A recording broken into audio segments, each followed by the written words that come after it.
다음은 강남 세브란스 병원의 이용훈 교수님으로부터 방사성 동위원소 의료 분야의 활용 동향에 대한 발표가 있겠습니다.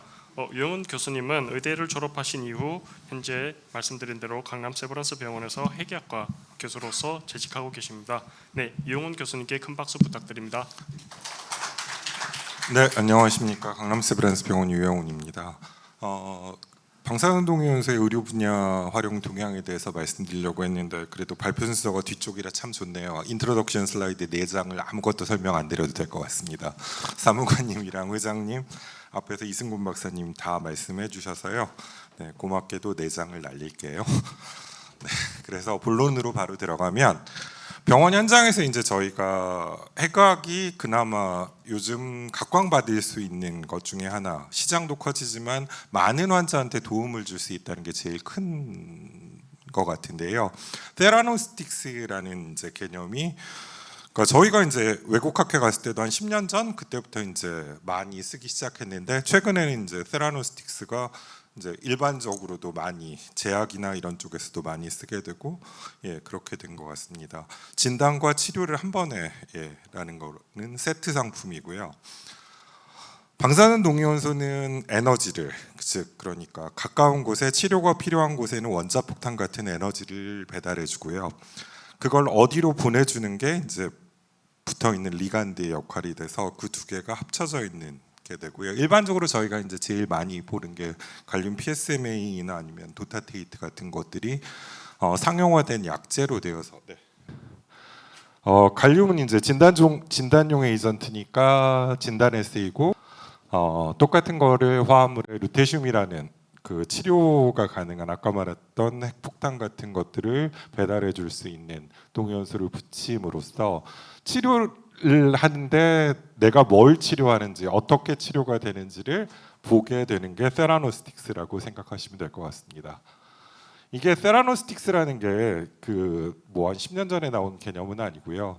저희가 정말 오래전부터 사용해왔던 방법이거든요. 일반적으로 저희 갑상선 기능 항진증 환자, 갑상선 암 환자에 쓰는 게 아이오다인 131이라는 동위원소를 쓰는데 그걸로 진단도 하고 치료도 하는데 여기 보시는 게 1942년 발표된 거고 1940년대부터만 생각해도 저희가 8, 90년 가까이를 이미 사용해왔던 방법이고 근데 왜 요즘 이렇게 더 많이 얘기를 하게 되냐면 좀 더 기술이 발전을 해서 보다 치료에 좋은 화합물들이 많이 나와 있고요. 기계도 많이 발전을 했어요. 옛날에 저 레지던트 이제 처음 들어왔을 때는 제일 많이 찍은 게 리버 스캔, 타이로이드 스캔.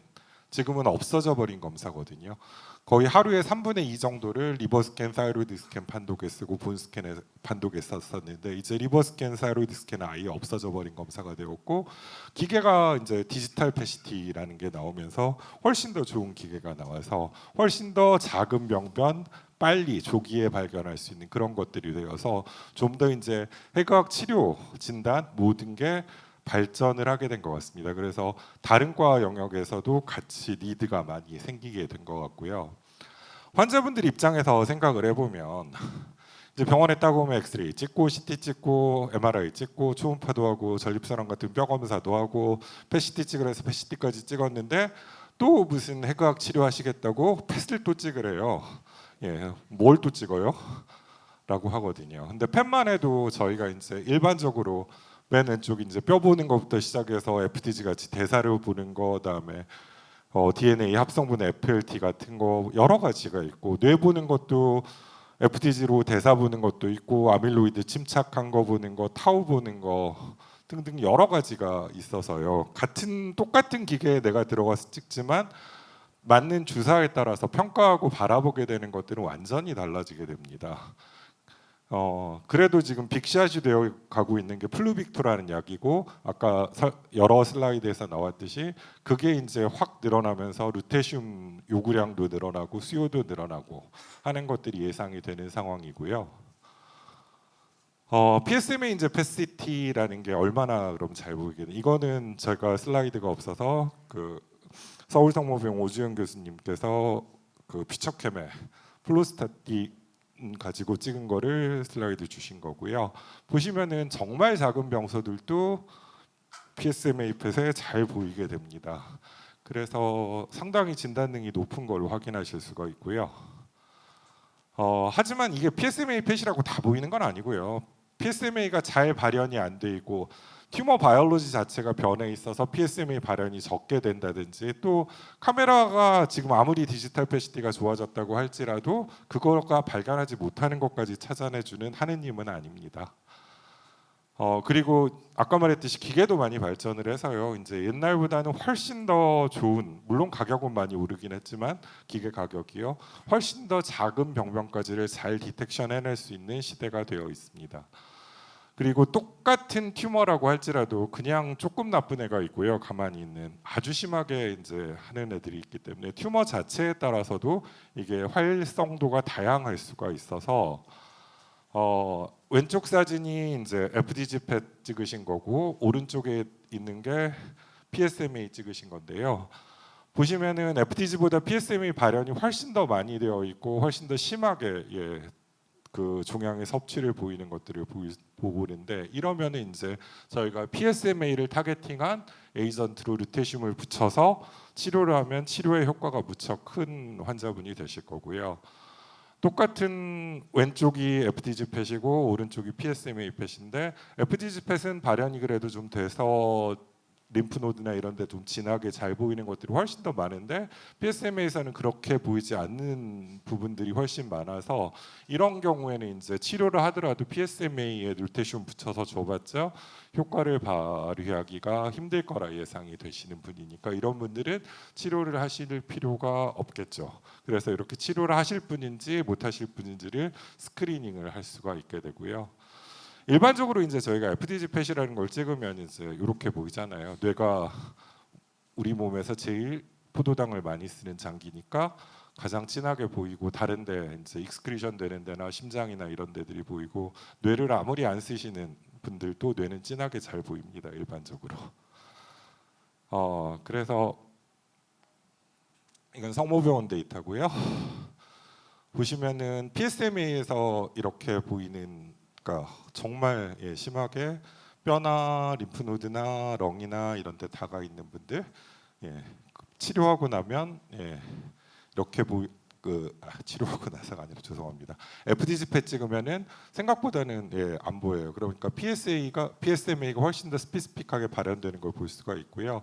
오른쪽에서 보시면은 아까 반대의 경우죠. PSMA에서는 그렇게 심하게 보이진 않는데 FDG 펫에서는 훨씬 더 심한 종양의 활성도를 볼 수가 있어서, 왼쪽 환자 같으면 이제 치료가 디자이러블을 하는 환자가 될 거고, 오른쪽 환자 같으면은 치료를 해도 그렇게 큰 기대를 할 수가 없으니까 치료에 안 들어가는 게 맞는 환자가 될 거고요. 두 가지가 이제 어떤 것들이 이제 나세정 선생님 그 논문에서 따온 건데요. 성모병원.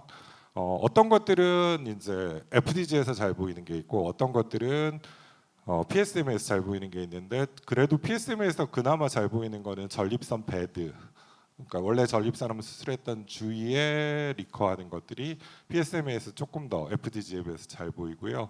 나머지는 거의 비슷한 정도의 소견을 보인다고 생각하시면 될 것 같습니다. 저희가 이제 치료를 하는 게 플루빅토도 마찬가지고, 저희 제일 많이 지금까지 경험이 쌓이는 건 루타세라니까, 루타세라 같은 것들이 이제 멀리서 와야 되잖아요.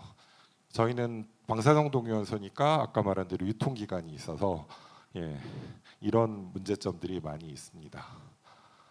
그래서 성모병원 레디오리간드 테라피하는 방이고, 이런 시설들이 필요하고요. 제일 많이 했던 게 이제 루타세라랑 PSMA 많이 쓰는 이제 플루빅토고, 우리나라에서 지금 셀비온이나 퓨처캠에서 개발하고 계시는 것들이 이제 빨리 3상을 다 통과를 하셔서 우리나라 시장에 출시가 되면 조금 더 우리나라 환자들도 전립선암에서도 많은 혜택을 볼 수가 있을 것 같습니다.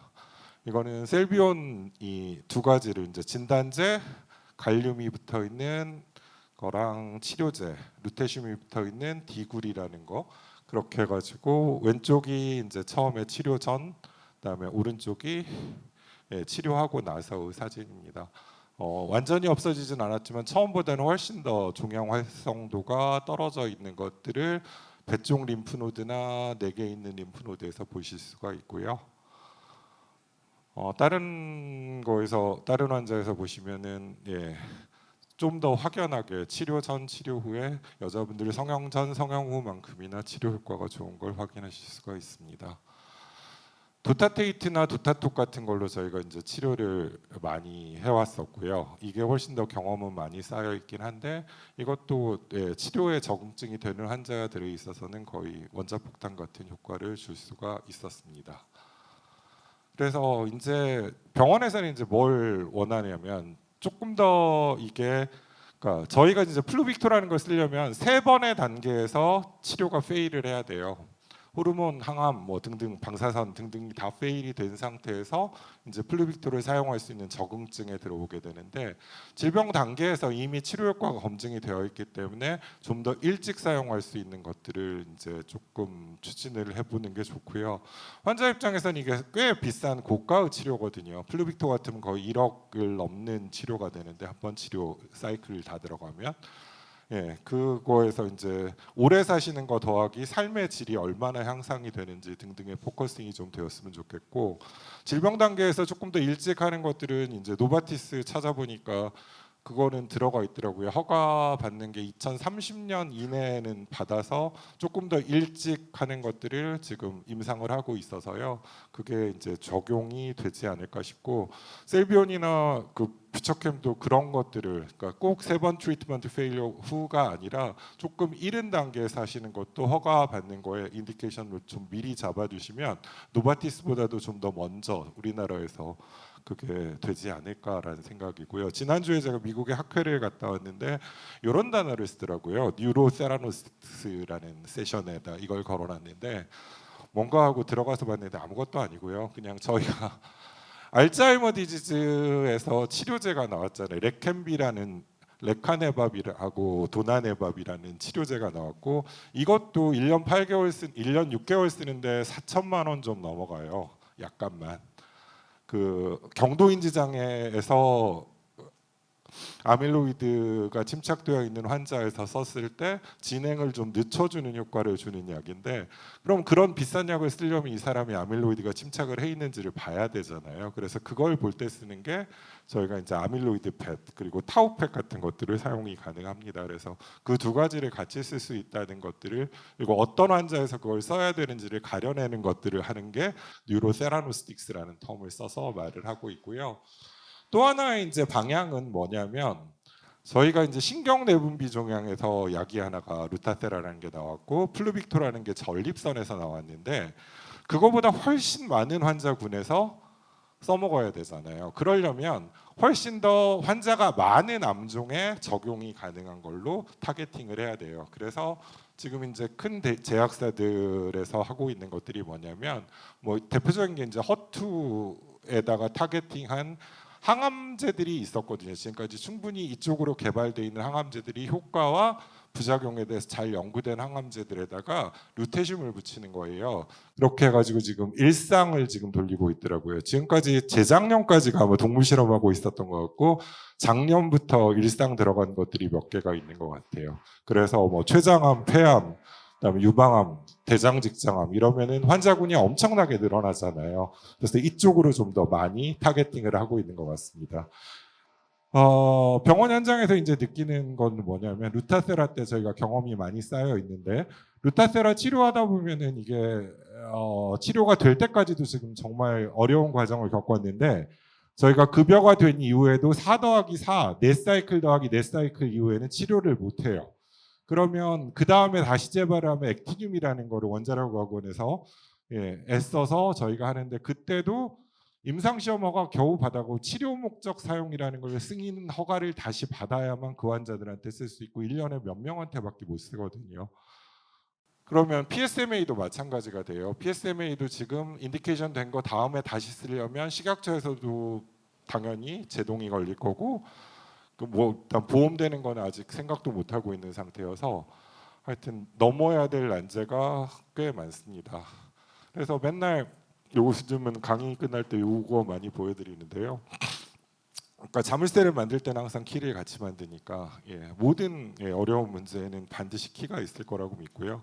가만히 있으면 키 찾기는 힘드니까 저희 같이 모두 찾아봐야 될 것 같고, 이따 패널 때 많은 선생님들이 발언해 주실 거고, 이석규 사무관님이 좀 괴로우실 것 같지만 잘 들어주셨으면 좋겠습니다.